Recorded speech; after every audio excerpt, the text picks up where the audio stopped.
Usap-usapan ngayon sa entertainment circles ang umano'y pagpasok ng aktor na si JM de Guzman sa inaabangang teleseryeng Sigabo. Ayon sa ilang kumakalat na balita, makakasama na rin umano ang aktor sa proyekto na pinangungunahan nina Coco Martin at Julia Montes. Kung pagbabatayan ang mga lumalabas na impormasyon, may posibilidad umano na maging karibal ni Coco sa puso ng karakter ni Julia si JM sa serye.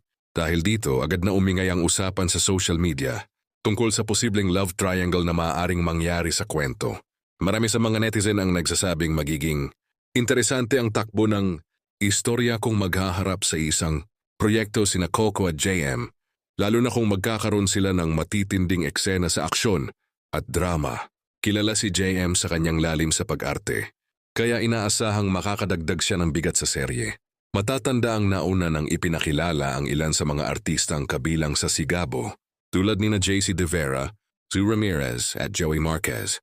Patuloy pang nadaragdagan ang mga pangalan sa cast, kaya lalo pang tumitindi ang excitement ng fans. Ayon sa ilang entertainment insiders, posibleng magkaroon ng mahalagang papel si JM sa paghubog ng takbo ng kwento.